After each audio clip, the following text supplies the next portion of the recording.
হিন্দু ধর্মের গর্ব যারা, প্রতিটি ঘরে ঘরে পূজিত হন ওনারা। জয় গোমাতা, জয় গঙ্গা মা, তোমাদের মহিমা সীমাহীন। প্রিয় ভক্তজন, আজকের কাহিনীটি খুবই অনন্য। এটি হলো এখন পর্যন্ত সবচেয়ে সুন্দর কাহিনী, গঙ্গা এবং গৌমাতার কাহিনী। গৌমাতার হৃদয় খুবই কোমল। মা যেমনটা তার সন্তানকে সব পরিস্থিতিতে সুখী রাখেন। আপনি যদি এই গল্পটি শুনছেন তবে সম্পূর্ণ শুনুন। এই গল্পটি অর্ধেক শুনে ছেড়ে দিয়ে ভুল করবেন না, কারণ আপনি যদি এই কাহিনীটি সম্পূর্ণ শুনেন তাহলে আপনার মনে মতো ফল আপনি অবশ্যই পাবেন, কারণ এইখান থেকে আপনি একটি শিক্ষা পেতে চলেছেন। তাই কাহিনীটি সম্পূর্ণ শুনুন।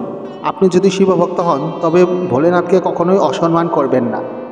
গরু যেমন মানুষের উপকার করে, ঠিক তেমনই গঙ্গাকে জীবনদায়িনী, মোক্ষদায়িনী বলা হয়। তাই ভক্তবৃন্দ, আজ শুভ সময়ে আমরা গৌমাতা এবং গঙ্গা মায়ের কাহিনী শ্রবণ করব, যাতে আমাদের সব রকমের পাপের বিনাশ ঘটে এবং গৌমাতার আশীর্বাদ পাই। গৌমাতার মধ্যে অবস্থিত ৩৩ কোটি দেবদেবীও আমাদের যেন আশীর্বাদ দেন। প্রিয় ভক্তগণ, এই কাহিনীটি সম্পূর্ণ শুনুন। এই কাহিনীটিকে মনে আনন্দিত করার মতো একটি কাহিনী।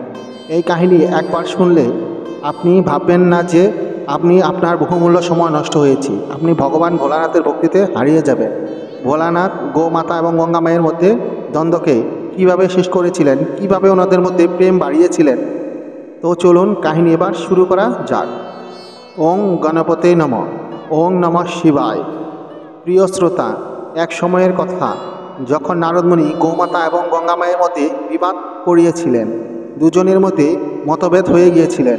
দুজনের মধ্যে কে সবচেয়ে বড়। গৌমাতা বলেন আমি সবচেয়ে বড়, এবং গঙ্গা মাও বলেন আমি সবচেয়ে বড়। একবার নারদমুনি পৃথিবীতে এসে পৃথিবী ভ্রমণ করছিলেন। এদিকে ওদিকে দেখার পর ওনার নজর গৌমাতা এবং গঙ্গা মাতার উপর পড়ে। যখন গৌমাতা গঙ্গা নদীর ধারে ঘাস খেয়ে পেট ভরাচ্ছিলেন, ওই সময় নারদমুনি মনে মনে ভাবলেন, এলো যে গৌমাতা এবং গঙ্গা মায়ের পরীক্ষা নেওয়া যাক। দেখা যাক দুজনের মধ্যে কত রকম মত পার্থক্য হয়। দুজনেই একই অপরের সাথে লড়াই করবেন, খারাপ কথা বলবেন অথবা কিছু করবেন না। এইভাবে নারদমুনি গঙ্গা মাতার কাছে গেলেন এবং বললেন, হে গঙ্গা মা, আপনি কিছুই জানেন না আজকাল কি হচ্ছে। মানুষজন আজকাল আপনাকে ছেড়ে গৌমাতার পূজা করছেন। নারদমুনির কথা শুনে গঙ্গা মাতা বললেন, হে নারদমুনি, এটা কি এমন বড় ব্যাপার? গৌমাতার মধ্যে ৩৩ কোটি দেবদেবী তো অবস্থান করেন। তখন নারদমুনি বললেন, না না মা, এমন কথা নয়। আপনি হয়তো ভুলে যাচ্ছেন, গৌমাতা নিজেকে নিয়ে গর্বিত হচ্ছেন, নিজেকে নিয়ে অহংকার করছেন যে উনি আপনার থেকেও বড়। আপনার থেকেও বড় তারিণী উনি সব মানুষের দুঃখ দূর করেন। এসব শুনে গঙ্গা মা রেগে যান এবং বললেন, একটা গরুর আমার সম্পর্কে এমন কথা কিভাবে বলতে পারে? নারদমুনি বললেন, হ্যাঁ মাতা, ঠিক এমনই হয়েছে। প্রিয় ভক্তগণ, এবার নারদমুনি ওখানে বিবাদ করিয়ে চলে গেলেন। কিন্তু মা গঙ্গার মনে এই কথা ঢুকিয়ে দেন যে গোমাতা তাকে নিয়ে বাজে কথা বলেছিলেন এবং নিজের উপর অহংকার করে বড় হওয়ার চেষ্টা করেছিলেন। এবার কিছুক্ষণ পর গোমাতার ভোজন করার সময়। গোমাতার খুব জল তেষ্টা পায়। তখন উনি গঙ্গা মায়ের জলের কাছে যান। গঙ্গা মাতা জলের কাছে গিয়ে জলে নেমে উনি জল খেতে লাগলেন। তখন গঙ্গা মা দেখে বললেন, হে গরু, তোমার লজ্জা করলো না? তুমি আমার পবিত্র জলে নামার প্রয়াস কীভাবে করলে? তুমি দেখনি আমার সারা শরীরে তোমার গোবর লেগে আছে? তুমি তোমার গোবর দিয়ে আমার পবিত্র জলকে কীভাবে দূষিত করছো? তোমার এত সাহস? গোমাতা মা গঙ্গার এই কথা শোনার পর বললেন, হে গঙ্গা, আজ আপনার কি হয়েছে? অকারণে আমার উপর রাগ করছেন কেন? আপনি আজকের আগে আমার সাথে এমন আচরণ কোনো দিন তো করেননি, কিন্তু আজকে এমন কি হলো যে আপনি আমাকে জল খেতে বাধা দিচ্ছেন, আপনার জলে প্রবেশ করতেই দিচ্ছেন না? গৌমাতা এত কিছু বলার পরও মা গঙ্গা থামলেন না। উনি গৌমাতাকে অনেক অপমান করতে লাগলেন। এসব শুনে এবার গৌমাতারও রাগ হলো। গৌমাতা বললেন, আপনার নিজের উপর এত অহংকার? আপনি নিজের উপর এত অহংকার কেন করছেন? তাহলে আমার মহিমা ব্যাখ্যা শুনুন। গৌমাতা বললেন, আমার গোবর দিয়ে জ্বালানি কাজ হয়, বাড়ির আঙিনায় আমার গোবর দিয়ে লেপন করা হয়, আর আমার মূত্র সেবন করা মাত্রই অসংখ্য রোগ দূর হয়ে যায়। আর আমার দুধ এবং দুধ দিয়ে তৈরি করা মাখন ভগবান শ্রীকৃষ্ণ খেতে ভালোবাসেন। এই জন্য আমি অধিক পবিত্র এবং আপনার থেকে অনেক বড়। তাই আমি মহান। তাই আমি জানি গঙ্গার যেখানে গোবর লেপন করা হয় সেখান থেকে সমস্ত নেতিবাচক শক্তি দূরে পালিয়ে যায় আর ইতিবাচক শক্তি প্রবেশ করে। যেখানে আমার গোবর লেপন করা হয় সেখানে কোনো অসুখ ছড়ায় না। তো বলুন, কে সব থেকে বড়, আমি নাকি আপনি? এবার গোমাতার কথা শোনার পর গঙ্গামাতা বললেন, আচ্ছা, এবার আমার কথা তো শোনো। আমিও তোমার থেকে কিছু কম নয়। আমার মধ্যে অসংখ্য গুণ আছে। আমি তোমাকে বলবো, শোনো আর কান খুলে শুনে রাখো গুরু। 12 বছর পর কুম্ভ মেলা আমার দ্বারাই হয়। 12 বছর পর আমার তীরেই কুম্ভ মেলা হয়। আমার জলেই অসংখ্য লোক স্নান করতে আসে। আমার জলে স্নান করলে ভক্তের ভাগ্য খুলে যায়।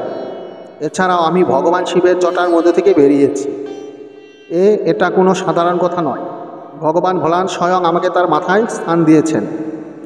যদি তোমার দুধ এবং মাখন গোপাল খুব ভালোবাসে খান, তো আমার উপরও ভগবান ভোলানাথের কৃপা আছে। ভগবান ভোলানাথ তো স্বয়ং আমাকে জটায় স্থান দিয়েছেন, তাই জন্য আমি সবার বড়। তাহলে এবার তোমার কিছু আর বলার আছে নিজেকে বড় বলার জন্য? গঙ্গামাতার কথা শুনে গোমাতা বললেন, আচ্ছা এই কথা, তাহলে শুনুন আমি যেটা বলছি। হে গঙ্গা, আমি দেখেছি যে তোমার ঘাটে কুম্ভ মেলা হয়। এটা নিয়ে তুমি গর্বিত হও না, সেটা ভালো হবে। আমি দেখেছি আপনি লোকজনের সাথে কী রকম ব্যবহার করেন। আপনার ঘাটে হওয়া মেলাতে এত দৌড়দৌড়ি হয় যে কত মানুষ তার প্রাণ হারায়, কতজন আহত হয়, এছাড়াও কত লোক হারিয়ে যায়। এবার বলো, তোমার এই মেলা কি করে পবিত্র হলো? আমার কারণে মানুষ সমস্ত কষ্ট থেকে মুক্ত হবেন। আমার কারণে মৃত্যুর পরও লোকজন খুব সহজেই ভবনদী পার করে স্বর্গ যেতে পারেন। এছাড়াও আমার কারণে খালি উঠোন খুশিতে ভরে ওঠে। হে গঙ্গা, তাহলে আপনি শুনেছেন আমার মাহাত্ম্য। এবার সিদ্ধান্ত নাও, আপনি বড় নাকি আমি বড়? প্রিয় ভক্তগণ, মাতা গঙ্গা এবং গোমাতার বিবাদ শেষ হচ্ছিল না। ধীরে ধীরে এই বিবাদ আরও বেড়ে যাচ্ছিল। একের ওপর শব্দের বাণ ছোড়া হচ্ছিল, একে অপরের শব্দের দ্বারা আহত হচ্ছিলেন। মা গঙ্গা এবং গোমাতাকে একে অপরের সঙ্গে তুলনা করে যাচ্ছিলেন। মা গঙ্গা বলছিলেন, আমি বড়। গোমাতা বলছিলেন, আমি বড়। এবার আপনি বলুন ভক্তগণ, এই সমস্যার সমাধান কিভাবে হবে? যখন দুজনেই বলতে লাগলেন আমিই বড়, আমিই বড়, তাহলে মানুষ তো বিভ্রান্ত হবেই। একে অপরকে অন্য থেকে বড় দেখানোর চেষ্টা করেই যাচ্ছিলেন। দুই মা একে অপরের সাথে বিবাদ জড়িয়েছিলেন। গোমাতা এবং মা গঙ্গার শব্দের বাণ ভগবান শিবের কাছে পৌঁছে যাচ্ছিল। তখন মহাদেব পাশে থাকা মাতা পার্বতীকে বললেন, হে প্রভু, আমি তো দেখতে পাচ্ছি যে গোমাতা এবং গঙ্গা আমাকে একে অপরের সাথে বিবাদ করেছেন। এটি বলার পর মা পার্বতী ভগবান শিবের কাছে প্রার্থনা করেছিলেন। তখনই ওনার নারদ মুনি এসে উপস্থিত হলেন। ভগবান শিব বললেন, হে নারদ, এই বিবাদ কেন হচ্ছে? গঙ্গা এবং গোমাতা একে অপরের সাথে বিবাদ কেন করছেন? তখন নারদ মুনি বললেন, হে প্রভু, আমি আপনাকে কি বলবো? আমি ভাবছিলাম পরীক্ষা নেওয়া যাক, যাতে দেখা যাক মা গঙ্গা এবং গোমাতা বিবাদ করেন কি না, একে অপরের সম্মান করেন কি নাকি একে অপরের সাথে বিবাদ করেন। হে প্রভু, এটা ভাবিনি এত ভয়ঙ্করভাবে গোমাতা এবং মা গঙ্গা বিবাদ করবেন, একে অপরের ভয়ঙ্কর শব্দের বাণ ছোড়া শুরু করবেন। হে প্রভু, আমি তো এই পরীক্ষা নিয়েছি, এবার আপনি এর সমাধান করুন। আমি আপনার কাছে বিনীত অনুরোধ করছি। ভোলানাথ বললেন, নারদমুনি, আপনি সব জায়গায় যান এবং লোকজনের মনের ভাবনা পড়েন, লোকজনের মধ্যে বিবাদ সৃষ্টি করেন এবং বিবাদ সৃষ্টি করার পর তাদের সমাধানও বার করে দেন। আপনারও লীলা অদ্ভুত। আপনার নেতৃত্বে থাকুন, আমি গঙ্গা এবং গোমাতার বিবাদের সমাধান করাচ্ছি। এটা বলে ভগবান ভোলানাথ মা পার্বতীর সাথে নিয়ে পৃথিবীতে এলেন, যেখানে মা গঙ্গা এবং গোমাতা বিবাদ করছিলেন। এবার ওখানে নারদমুনিও এলেন। নারদমুনি করতালি দিলেন এবং নারায়ণ নারায়ণ বললেন। নারায়ণ নারায়ণ শোনার পর মা গঙ্গা নিজের সামনে ভগবান শিবকে দেখতে পেলেন। আমাদের সামনে স্বয়ং মহাদেব প্রকট হয়েছেন। এটা দেখার পর দুজনেই ভগবান শিবকে নত হয়ে প্রণাম করলেন। মহাদেব ওনাদের আশীর্বাদ দিতে গিয়ে বললেন, হে গঙ্গা, হে গোমাতা, আপনারা দুজনেই মাতা। আপনারা এমনভাবে বিবাদ করছেন, এটা আপনাদের শোভা দেয় না। আপনাদের দুজনেরই মহিমা সমান। আপনাদের মধ্যে কেউ ছোট কেউ বড় নয়, আপনারা একই সমান। আপনাদের আশীর্বাদও সমানই। আপনাদের মহিমাও যদি তুলনা করা হয়, তাহলে একজন হলো তারণহারী আর একজন হলো পালনহারী। এই পৃথিবীতে মানুষের কল্যাণের জন্যই অবতীর্ণ হয়েছেন। এই কারণেই আপনার নিজেদের মধ্যে দ্বন্দ্ব বন্ধ করুন এবং মানুষের কল্যাণের জন্য একসাথে থাকুন। ভগবান শিব আরও বললেন, যে পুকুর তথা জলাশয়ে গোমাতা পার করে যান, সেই জলাশয়ে তখন গঙ্গা, যমুনা, সরস্বতী, সিন্ধু ইত্যাদি নদীর মতোই পবিত্র হয়ে যায়। গোধূলি বেলায় অর্থাৎ যে সময় চড়ানো গোমাতাকে জঙ্গল থেকে চড়িয়ে ঘরে আনা হয়, সেই সময় গোমাতার খুর থেকে উৎপন্ন ধুলো যদি কোনো মানুষের মাথায় পড়ে, তাহলে সে তার সমস্ত পাপ থেকে মুক্ত হয়ে যায়। এর সাথেই দরিদ্রতা মানে অলক্ষ্মী থেকেও মুক্তি হয়ে যায় মানুষ। তাই গোমাতা আপনার মহিমার অপরিসীম। এরপর ভগবান শিব গঙ্গার সম্বন্ধে বললেন, হে গঙ্গা, আপনাকে মোক্ষদায়িনী রূপে জানা যায়।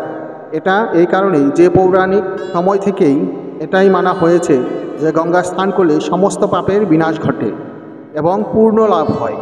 বিশেষ দিন যেমন অমাবস্যা এবং পূর্ণিমার দিন আপনার জলে যে মানুষ স্নান করে সে সমস্ত দেবদেবীর আশীর্বাদ লাভ করেন। হে গঙ্গা, আপনি সমস্ত সুখ প্রদান করেন। আপনার জলে ব্যক্তি পবিত্র হয়ে যায়, তার সমস্ত পাপ, দুঃখ, কষ্ট, রোগ থেকে মুক্ত হয়ে যায়। এই জন্যই আপনার দুজন একই সমান। আমি আশা করছি আপনার আমার কথা বুঝতে পেরেছেন। এটা বলে ওখান থেকে ভগবান শিব চলে গেলেন। এবার গোমাতা এবং গঙ্গা মা একে অপরের থেকে ক্ষমা চেয়ে নিলেন। খুশিপূর্বক যে যার রাস্তায় মানব কল্যাণের জন্য চলে যায়।